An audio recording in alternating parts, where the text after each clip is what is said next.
ఓరుగల్లు ఇలవెలుపు శ్రీ భద్రకాళి దేవాలయంలో శాకంబరి మహోత్సవాలు నేటితో ముగినున్నాయి. అమ్మవారు సంపూర్ణ శాకంబరి దేవిగా భక్తులు దర్శనమిస్తున్నారు. 10 టన్నుల కూరగాయలు, పళ్లతో అమ్మవారిని సర్వాంగ సుందరంగా అలంకరించారు ఆలయ అధికారులు. 44 రకాల కాయగూరలు, 10 రకాల ఆకుకూరలు, 7 రకాల పండ్లను అమ్మవారి అలంకరణలో ఉపయోగించారు. శాకంబరిగా అమ్మవారిని దర్శించుకుంటే ఎలాంటి పుణ్యఫలాలు ఉంటాయో వివరిస్తున్న ప్రధాన అర్చకులు నాగరాజు శర్మతో మా వరంగల్ ప్రతినిధి Ashok face to face. Bhadrakali దేవాలయంలో శాకంబరి మహోత్సవాలు నేటితో ముగిస్తున్నాయి. ఈ రోజు సంపూర్ణ శాకంబరిగా అమ్మవారు దర్శనమిస్తున్నారు.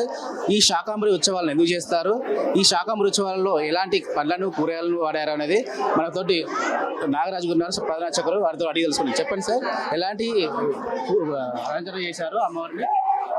భద్రకాళీశ్వరమ్మ శాకాంబరిగా అమ్మవారు ఒక్క కూరగాయ అనేది లేదు. ఈ పూర్వకాలంలో కొంతవరకే మన ప్రాంతంలో దొరికే కూరగాయల వరకే మనము చూపెట్టేది. ఇప్పుడు దేశం అభివృద్ధి పదంలో నడుస్తున్నట్టే అనేక రాష్ట్రాల నుంచి మన హైదరాబాదుకు, ముఖ్యంగా మోండా మార్కెటే కానీ హైదరాబాద్లో అనేక కూరగాయలు, ఆ కూరగాయలు సమృద్ధిగా లభిస్తున్నవి. దాతల సహకారంతో అన్ని రకాల కూరగాయలు, ఒక్కొక్క రకం ఒక్కొక్క కూరగాయలను సేకరించి అన్నిటిని కూడా హారములుగా వచ్చి అమ్మవారి మెడల వేయడం జరిగినది. శాకాంబరిగా అమ్మవారు నిండుగా పౌర్ణమి నాడు, గురు పౌర్ణమిగా అమ్మవారు దర్శనమిస్తున్నది. అమ్మవారిని మనం చూడడం ద్వారా మన కష్టాలు, మన బాధలు అమ్మవారికి తెలుసు, ఆమెనే తీరుస్తుంది. చక్కగా భక్తులందరూ కూడా శాకాంబరిగానే ఇవాళ ఉంటుంది, వేరే ఏ పూజలు ఉండయి. కాబట్టి రాత్రి అయినా పర్వాలేదు, అమ్మవారిని ప్రశాంతంగా దర్శించండి. ఆయుర ఆరోగ్యాలను అమ్మవారి అనుగ్రహం చేత పొందండి. శాకంబరి ఉత్సవాలను చేస్తున్నారు కదా, గత 10 సంవత్సరాల నుంచి మనం చేస్తున్నాము. ఆ శాకంబరి ఉత్సవాలు చేయడం వల్ల లాభం అయితే ఆత్మార్థ పూజ, పరార్థ పూజ అంటే ఆత్మార్థం అంటే నా వరకు నేనే, నా ఇల్లు, మన ఇంట్లో చేసుకునే పూజలో తాత్పర్యం ఏంది? మనము, మన ఇల్లు, మన పిల్లలు. కానీ దేవతాలయంలో చేయడం, మీరు దాతలు ఇయ్యని, భక్తులు ఇయ్యని, ఎవరన్నా పెట్టని, లోకోపకారం కోసమే దేవాలయాల్లో జరిగే పూజలు ఉంటాయి. వ్యక్తిగతంగా గోత్రనామాలు చెప్పినప్పటికీ కూడా లోకానికి శ్రేయస్సు కలగాలి. ఏ విధంగా అంటే వర్షాలు బాగా కురవాలి, వర్షాలు కురవడం ద్వారా చక్కటి పంటలు పండుతాయి, పంటలు పండడం ద్వారా ప్రజలలో ఆనంద చైతన్యాలు వస్తాయి, ఆరోగ్యాలు ఉంటాయి. కాబట్టి శాకాంబరీం స్తువం ధ్యాయన్ జపం సంపూజయన్నమన్ అక్షయమస్తుతే శీఘ్రమన్న పానామృతం.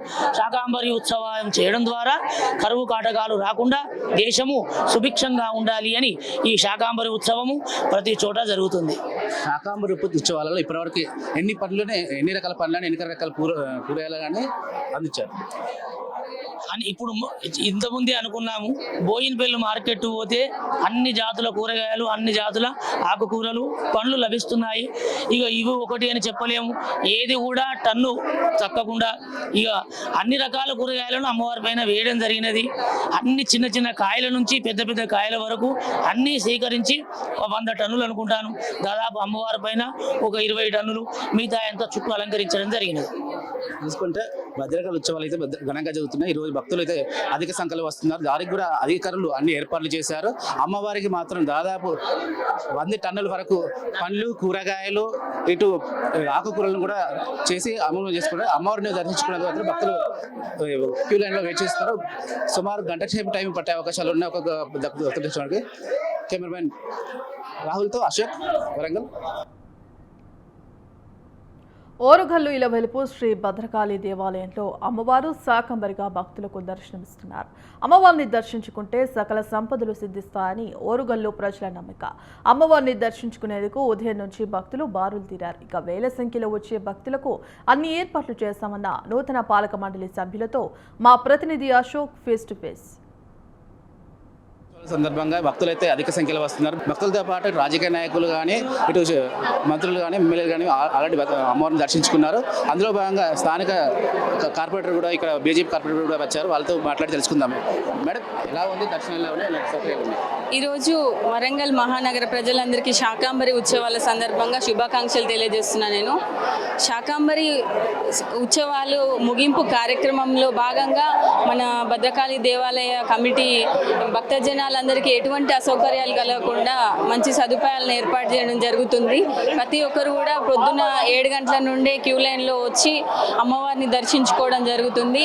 వాళ్ళకి ఎటువంటి అసౌకర్యాలు కలగకుండా చూడాలనే భావనతోనే దేవాలయ కమిటీ వాళ్ళు ఉన్నారు. ప్రతి ఒక్కరు కూడా వాళ్ళు భక్తి శ్రద్ధలతో వచ్చి వాళ్ళ మొక్కులు చెల్లించుకొని అమ్మవారి కృపకు కావాలని కోరుకుంటున్నాను. మనతో పాటు ఇంకో భక్తులు ఉన్నారు, వాళ్ళని కూడా అడిగి తెలుసుకుంటాం. చెప్పండి. 12 సంవత్సరాల తర్వాత పద్మవంతంగా ధర్మకర్తల మండలి ఏర్పడింది.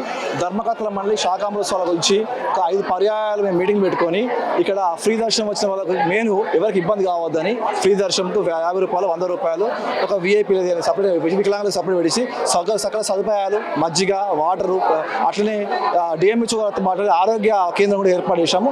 భక్తులకు ఎట్లాంటి ఆటంకాలు కాకుండా ఇక్కడ వసతులు ఏర్పాటు చేశాము. భక్తులకైతే అన్ని సౌకర్యాలు చేశామంటున్నారు. ఏదైనప్పటికీ భక్తులకు ఎలాంటి సౌకర్యాలు కల్పించారు మరో కొంతమంది ధర్మకర్తలు ఉన్నారు. ఆ ధర్మకర్తలు అడిగి తెలుసుకుంటాం. ఎలాంటి ఏర్పాటు చేశారు?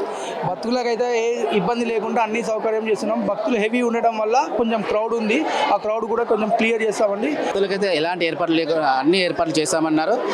ఇప్పటికైతే భక్తులు మాత్రం రద్దీ మాత్రం బాగానే ఉంది. బయటిని చూసుకుంటే ట్రాఫిక్ పార్కింగ్ నుంచి ఇప్పటి వరకు ఉన్నారు. ఒక్కొక్క భక్తులు రావాలంటే మినిమం 2 గంటల నుంచి 3 గంటల సమయం పడుతుంది. భక్తులకు మజ్జిగ వాటర్ ప్యాకెట్లు అటు పులిహోర ప్యాకెట్లు కూడా అందుబాటులో ఉంచామని చెప్పారు. ఇటు వైద్య సౌకర్యం కూడా డిఎంహెచ్ఓ వారితో మాట్లాడి వైద్య సౌకర్యం కూడా అందించామని చెప్పేసి చెప్తున్నారు. కెమెరామెన్ రాహుల్తో అశోక్, వరంగల్.